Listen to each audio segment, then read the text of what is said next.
இந்த photo sir, இந்த photo பார்த்தோம் என்ன தோணுது? ஆஹா, இப்படி ஒரு உயரம், இப்படி ஒரு இடமெல்லாம் கோடியில் 10 கோடி 1000 கோடியில் ஒருத்தருக்கா இத்தனை கோடி வச்சுக்கலாம் யாருக்கு கிடைக்கும்? அது வருத்தம் இருக்கா சார், படம் ஒன்றும் பண்ணலை அவர்கிட்ட? எனக்கு கண்டிப்பாக இதெல்லாம் பண்ண முடியாமல் போச்சுன்னு மிகப்பெரிய வருத்தம் உண்டுங்க.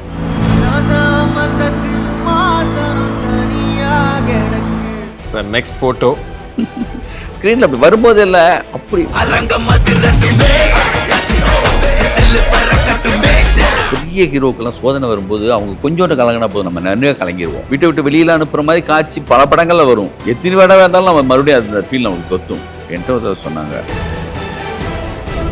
எல்லாரும் என்ன மாஸ்டர்ஸ் எல்லாருமே கொடைக்கானலில் மணி சார் வீடு ஒரு 4 நாள் ட்ரிப். இது நாங்கள் இல்லாதப்ப சார் சமீபத்தில் போயிட்டு அதே பிரேம் அப்படியே ஷூட் பண்ணி நீங்கள் இல்லாமல் இந்த வீடு இப்போ எப்படி இருமா இருக்கு அப்படின்னு ஒன்று அனுப்புறாரு.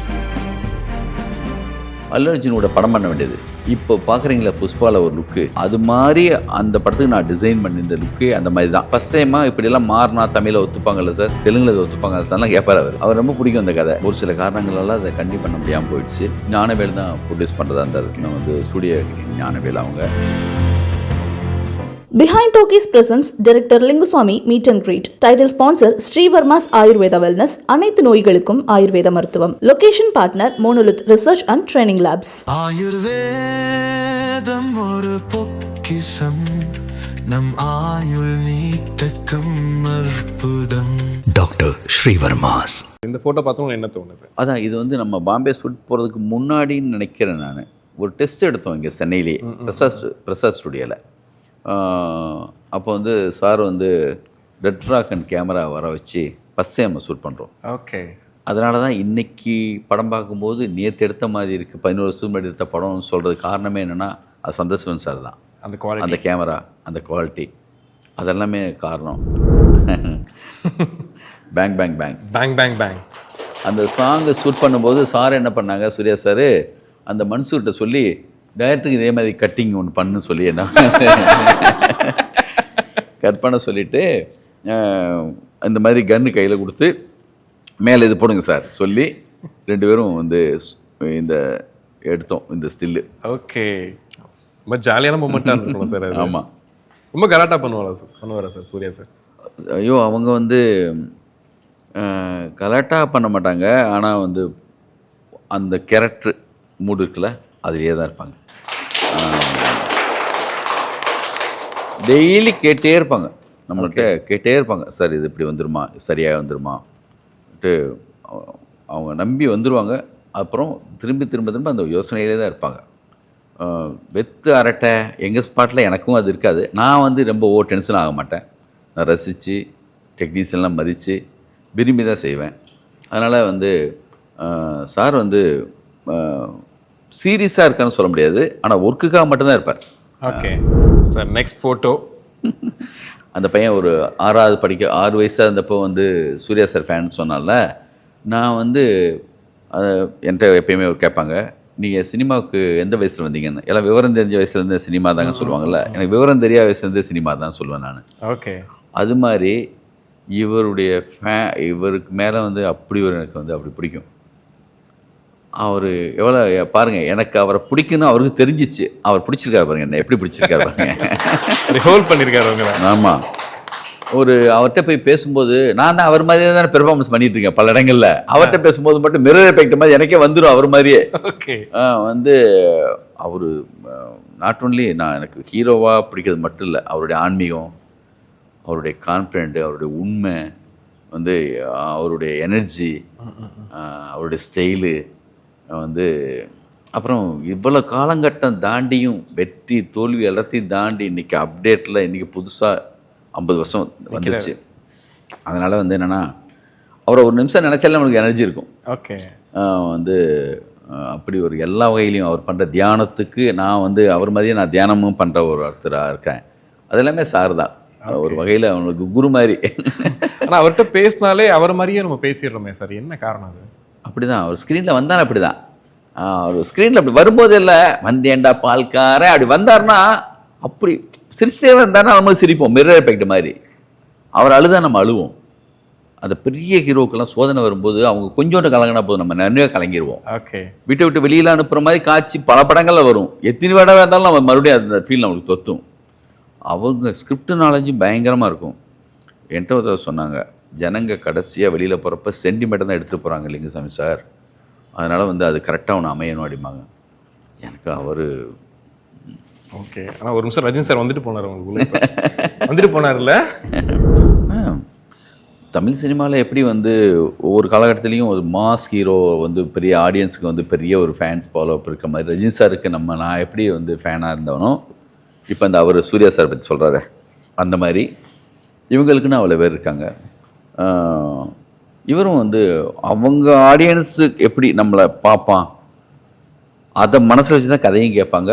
அவங்களோட கனெக்ட் ஆகி தான் பிரேமில் வரும்போதே அவங்க இருப்பாங்க. சேம் ரஜினி சார் நான் பார்த்தப்ப என்ன இருந்துச்சோ அதுதான் எங்கள் வீட்டில் போஸ் பையன், எங்கள் சின்ன பையன், அவங்களுக்கு இவங்களை ரொம்ப பிடிக்கும். ஓகே.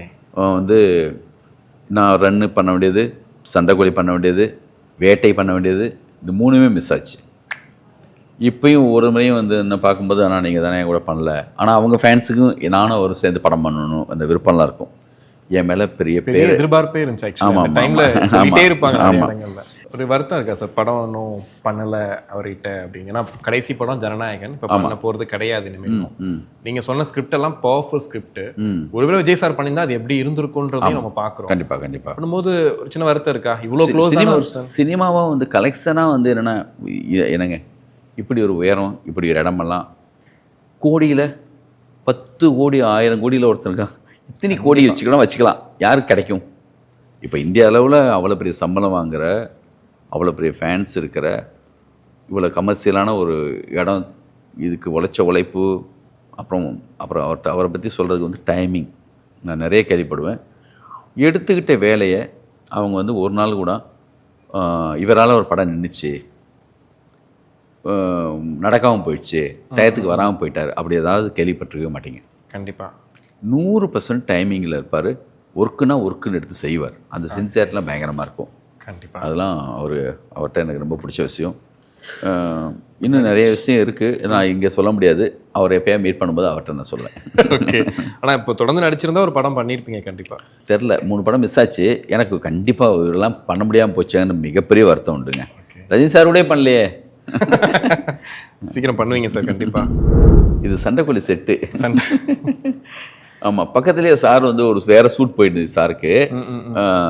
என்ன படம்னா விக்னேஷ் சிவன் படம், அந்த படம் ஷூட்டிங்கு. அங்கே இருந்துட்டு நான் நம்ப மாட்டீங்க, எனக்கும் தெரியும் சூர்யா சார் ஷூட்டிங் அங்கே போகுதுன்னு. நான் அவ்வளோ பரபரப்பாக நான் போகலை.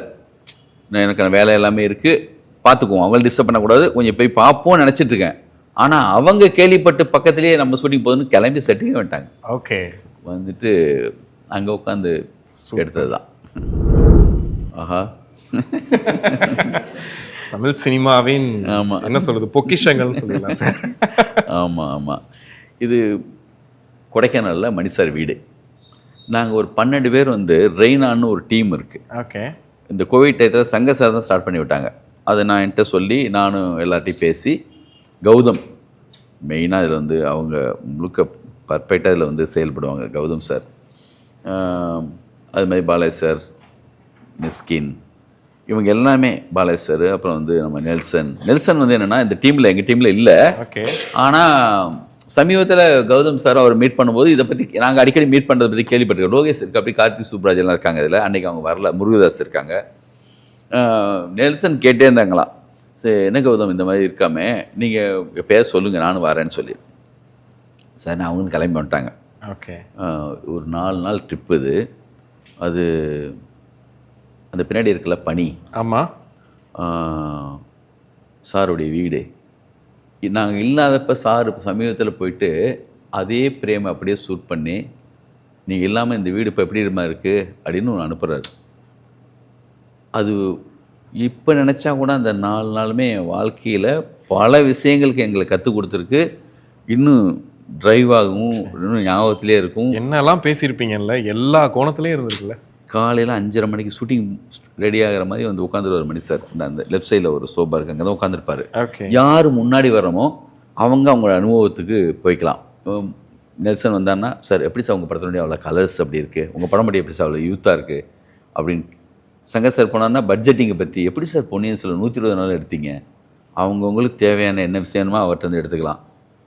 ஒரு பக்கம் பார்த்தா சங்கர் சார் எங்களோட அப்படி உட்காரும்போது அவர் ஒன்று சொல்லுவார், பாலாஜி ஒன்று சொல்லுவார், மிஸ்கின் ஒன்று சொல்லுவார், வசந்தபாலன் ஒன்று சொல்லுவாங்க, சசி சொல்லுவாங்க. எல்லாரும் என்ன மாஸ்டர்ஸ் எல்லாருமே. கனெக்டிவிட்டியான ஒரு எனர்ஜி இருந்துச்சு. சூப்பர். அல்லு அர்ஜுனோட படம் பண்ண வேண்டியது நம்ம. இது வந்து ஐடிசி, அங்கே தான் வந்து இந்த பூஜை நடந்துச்சு. அந்த படம் வந்து அந்த ஞானவேல் தான் ப்ரொடியூஸ் பண்ணுறதா இருந்தார். நம்ம வந்து ஸ்டூடியோ கிரீன் ஞானவேல் அவங்க. ஒரு சில காரணங்களால் அதை கண்டிப்பாக பண்ண முடியாமல் போயிடுச்சு. ஹீரோலாம் பெரிய காரணம்லாம் கிடையாது, அவருக்கு ரொம்ப பிடிச்ச கதை அது. இப்போ பார்க்குறீங்களா புஷ்பாவில் ஒரு லுக்கு, ஆமாம், அது மாதிரி அந்த படத்துக்கு நான் டிசைன் பண்ணியிருந்த லுக்கே அந்த மாதிரி தான். ஓகே. ஃபஸ்ட் டைமாக இப்படியெல்லாம் மாறினா தமிழில் ஒத்துப்பாங்கல்ல சார், தெலுங்கில் அதை ஒத்துப்பாங்கல்ல சார்லாம் கேட்பார் அவர் ரொம்ப பிடிக்கும் அந்த கதை. இப்போ வாரியர் ஷூட்டிங் டயத்தில் படம் ரிலீஸ் ஆனது பிறகு நான் மீட் பண்ணியிருக்கேன். நம்ம மறுபடியும் எப்போ சார் பண்ணலாம், அதே கதையை கூட நம்ம பண்ணலாமான்னு இப்போயும் கேட்பாங்க அவங்க. எனக்கு எனர்ஜியான ஒரு ஹீரோ.